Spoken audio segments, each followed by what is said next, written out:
Hey all, so in this training today, we are going to talk about how to run super successful social media ads, and this is part 2. If you missed part 1, that's no problem. You can go ahead and watch this video and then just go back and watch the last one. What I decided to do, so in case you missed my last video, a few days ago, I made a post inside our private group and I asked trainers to give me an A, B, or C answer on the question about their experience with social media ads. And I got a really mixed response. So I just decided to do a full training on how to run super successful social media ads, but I'm gonna break it up into probably 4 or 5 videos just so we can really get into detail about every single part of it.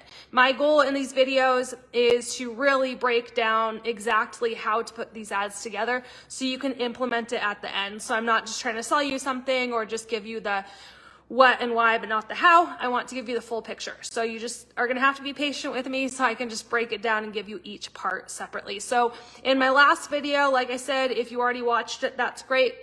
If you didn't watch it yet, that's totally fine. Start with this video and then you can go back and watch that video, and then we'll also probably put them all together. But I think it's important that you understand the information step by step, bit by bit, and then we'll put it together as a full system. So we talked in the last video about how important it is to pick your platform that you're gonna run your ads on. That means like if it's Instagram, Facebook, YouTube, whatever that looks like, we're picking your platform.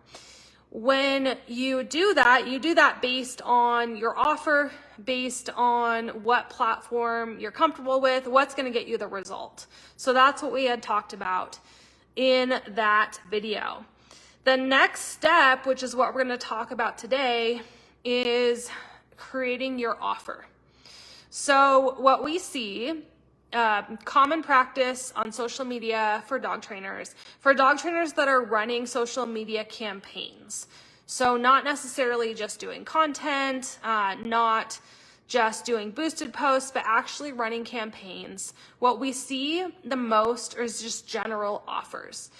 Sometimes ads will just say, I'm a dog trainer, call me. Sometimes there'll be some kind of general offer, or sometimes there's an overly specific offer, like a board and train or a class or something like that. These ads are not the most effective way of running ads when it comes to training. So what I want to go over with you today is how to create your offer before we start building your ad. So we know what platform we're using. Let's talk about the offer. The offer is so important because when you run an ad, you want to make sure that you're actually offering your audience, the people that are seeing your ads, you want to actually offer them something that is something that they want. If you're trying to get the best cost per lead, you're trying to run low budget, super simple ads, which is what we're talking about, we need to create an offer that makes sense to your prospects. And it's not something that's a commodity. It's not something that everybody else is offering, like just offering training and posting your phone number, or offering board and train, or offering a group class. We really want to build an irresistible offer. And Alex Hormozi has a great book about this, I think it's called $1 Million Offers. If you want to read it, it is like the step-by-step. A lot of the offer creation stuff that we go over is detailed inside that book, so it's worth a read if you want to go through that. But we've been building offers for dog trainers and with dog trainers for a long time now, so I'm gonna go over that process with you. So the first thing that we have to think about when we're talking about offers is kind of what we touched on in the last video, and that is, what are you selling? So do you have a low ticket offer where it's something where it's just click and buy and it's automated online course? Or are we talking about high ticket packages, one-on-one training, board and train? What does that look like? And as we think about that, we're gonna build our offer around that. So that way, when we start to build these ads, we actually know what the end result is. So it really helps when you build an ad campaign and you build it step by step. and you are putting together all the details of the lead flow. So like, how is this lead entering into your ecosystem? How is it going through? Where is it going? What's going in front of that person? Understanding the end result is going to make it a lot easier to build out that flow. Okay, so that's what we're focusing on today. So when we talk about doing what we call a commodity offer, which is just offering what everybody else is offering, it's usually, in dog training, it's usually just a race to the bottom. It means that everybody and their neighbor is offering, you know, $500 or $250 class, and you can keep posting it up and trying to compete with the website next to you or the business next to you. But if that's the way that you treat your offer, then it's always going to be based on price, and you're never going to win. Because this is what happens. You say, okay, I'm offering a 6-week training for $250, right? And then the trainer next door sees that, and they're like, okay, well, I'm going to offer a 6-week for $200, right? And then the new trainer who just showed up in town looks at all your websites, and they're like, oh, well, they're offering, you know, this 6-week package for $200 to $250, and I'm new, so I'm going to offer it for $150. And so it's just a race to the bottom, and it doesn't serve anybody because you weren't charging enough to begin with to make a living. And then all of the potential clients are seeing all these prices that are really low, so they're getting used to that standard of pricing, and then none of you are winning.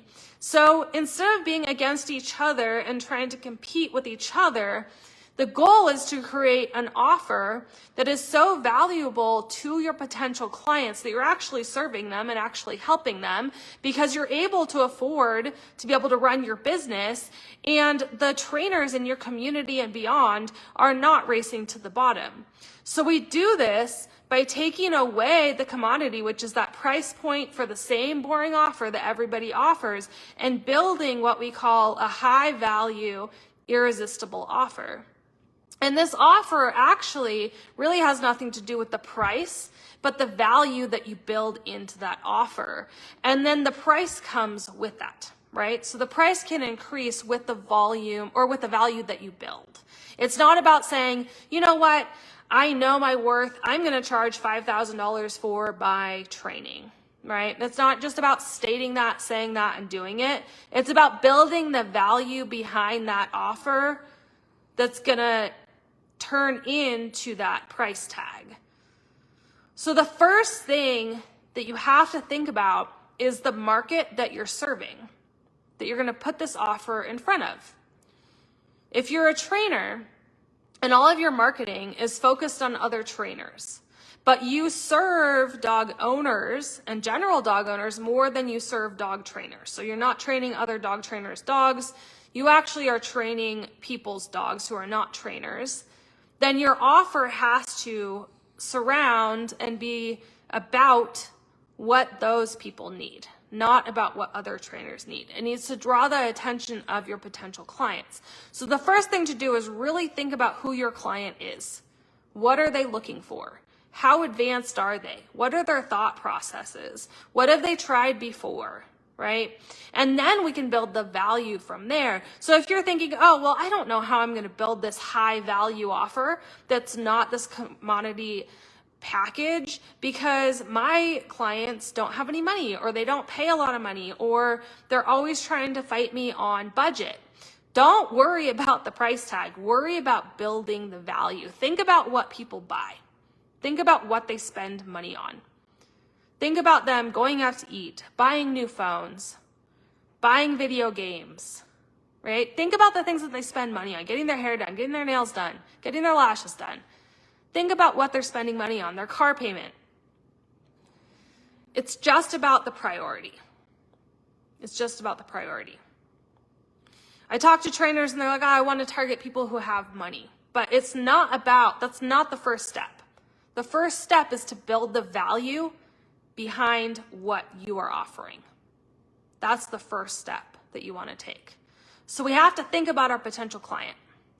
And there's really clients or potential clients who are going to be problem aware, They're going to know exactly what the problem is with their dog, and they're going to want help with it, and they know they want help. And these are the leads that you would find on things like Google or Yelp, where they're actively searching for a trainer. And then you're going to find that other leads have a dog and they're having some issues with their dog, but they really don't know that they need help, that training is a solution, how to find training. So there's different levels of awareness. And as we build our offer, we have to think about the value or the levels of awareness as we build value, because different potential clients who are at different levels are going to respond to your offer in different ways. And I've been through this before, but I'm going to go through it again. So you're going to have your owner who has a dog, and that's level 1 of awareness. Okay. Then you're going to have your owner who has a dog, and they are having issues with their dog. It's starting to bug them or inconvenience them, or the dog's unhappy. There's something going on where they're like, okay, I'm having issues with my dog. And that's their level of awareness. Then you're going to have your lead or your potential client that has a dog.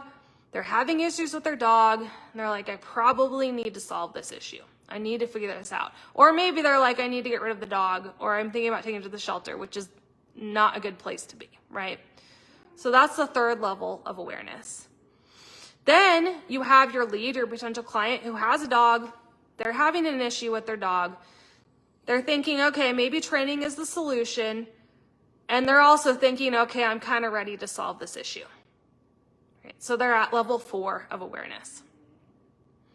And then you have your potential client or your lead. They have a dog. They're having an issue with their dog. They're thinking that they probably need to solve that issue and that training is probably the solution. And they decide that you're the solution. And that's when you get a sign up from somebody. That's when somebody starts working with you. So sometimes when we think about leads, and we think about leads that are on level 1, we decide as trainers, oh, that's not a good lead. That's a bad lead. That's a low quality lead. It's not a low quality lead. If they're at 1, 2, 3, or 4, that doesn't mean the quality of the lead is any lower. It means that they're a person, a real person, not just a lead, that has a dog. They actually have a dog, and the dog's having issues, and maybe they didn't realize it yet, but they're going to need help with that issue. And as a trainer, if your offer, if your value, if you're able to take them through that thought process, whether it takes a day, whether it takes a week, a year, if you're able to keep them in your system and involved with you and help them go through that discovery of realizing that they need help and that they need your help, then you're able to help a lot more people and a lot more dogs. And that's also how you can build consistency within your business. So when we build this offer and we build the value into the offer that you're making to your clients, we want to make sure that we know who we're speaking to, and we want to make sure we know what level they're at. So we have to make sure that we, as a trainer, you are able to clarify what the value is and what they're getting. And the key to this, and I've said this before, but it's so important, you want to sell the outcome. Right? You're not selling the package. You're not saying, okay, well, I can do this one package for $250. I can do this other package for $1,500, whatever it is. You're not trying to bargain with them and make some deal and sell a package. You're selling the dream outcome. And when you sell the solution, the dream outcome, like what do they want at the end of working with you?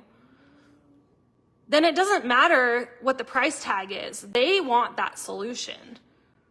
So if you've ever felt like you're trying to knock down a brick wall when you get new clients, or maybe like you're really good at getting referrals and you're really good at growing your business organically, but as soon as you enter into any kind of paid ads or cold leads, it's like impossible to knock through that wall.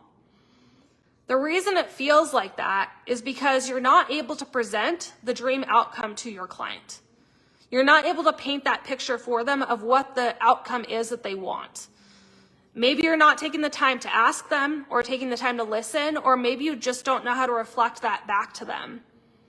But if you have a lead, a potential client, and you know, you're pretty sure or you're 100% sure that you can help them with that dream outcome, then you want to paint that picture for them. And you want to have that conversation with them about how that looks. And that's a two-sided conversation. You really have to start to understand what they need. So it's not about like, it's not like them calling you and being like, hey, I have a dog. I really need help with it. I need to train it. Okay, cool. Well, I offer board and train. It's $1,500. Okay, well, I mean, that's a little bit much. I can't really do that. Okay, well, I'm probably not a fit for you. And then you saying, oh, I'm not attracting the right clients. No, you have to take them through that conversion conversation and paint that dream outcome with them. It's so important. An example that I think Alex uses, Dallas uses, is really selling the vacation and not the plane ride. And it's such a good example. Like if you're trying to sell somebody a trip to Hawaii, or like if somebody wants to go on a trip to Hawaii, you're not going to tell them about the travel time, the waiting in line, the losing luggage, being stuck on the plane, being cramped next to people. And like, I mean, they know that there's work that goes into training their dog. They know that there's work going in to go on vacation. But they want to talk about the beach. They want to talk about sitting on that beach with the sunshine and the water and the sand and the little turtles, right? That's what they want to think about. That's what sells them on it. And it's the same thing with training. And if you're thinking, well, I don't want people like that. I just want people who work really hard.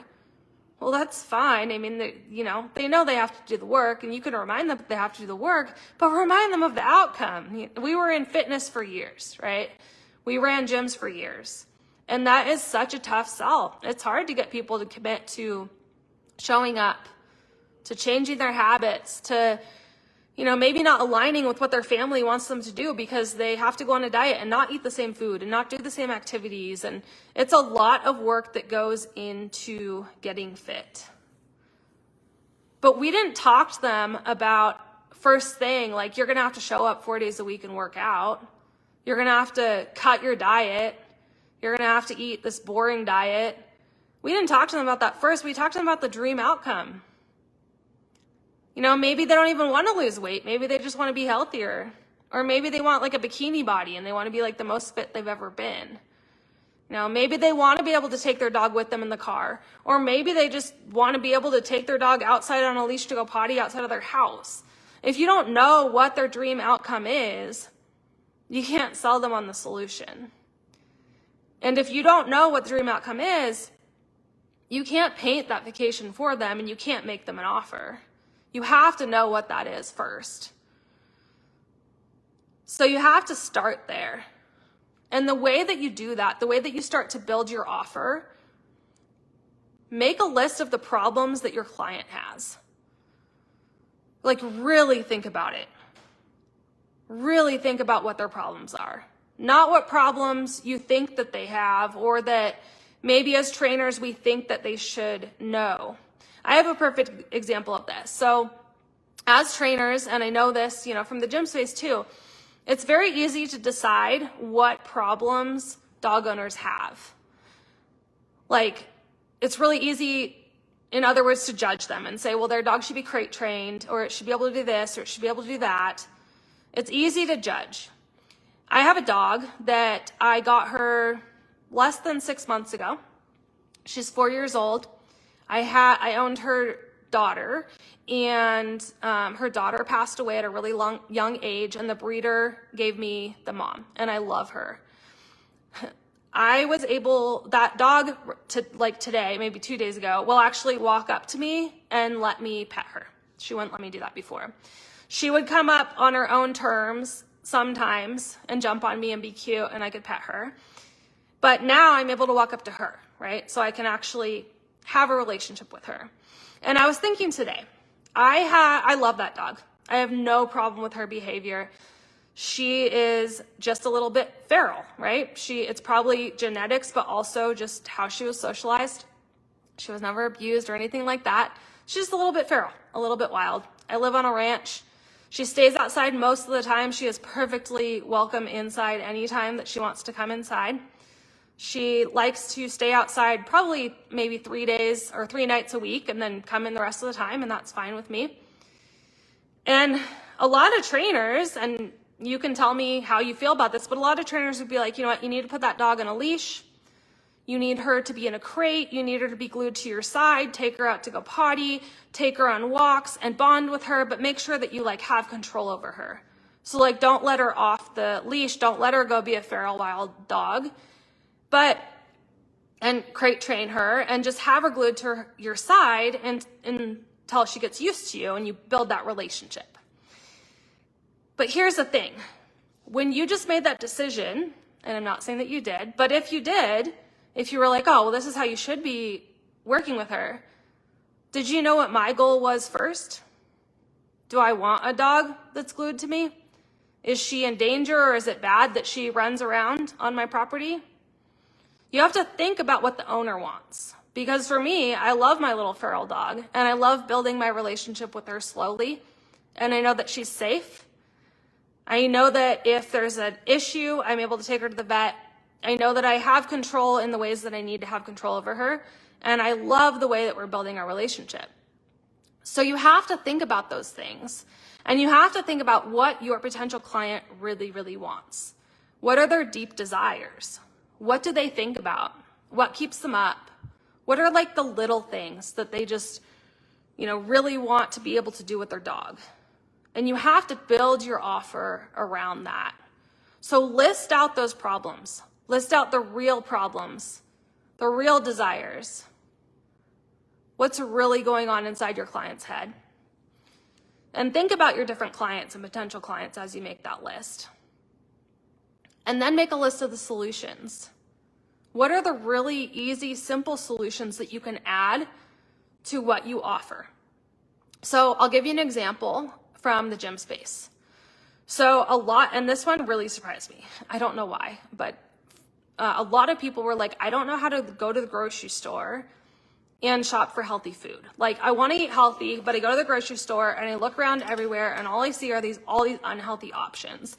And then I pick something up that society told me was supposed to be healthy, but then I look at the list of ingredients and I don't know what they are. Or like my trainer said they were bad, so I don't know what to do, and I just feel like I can't eat anything.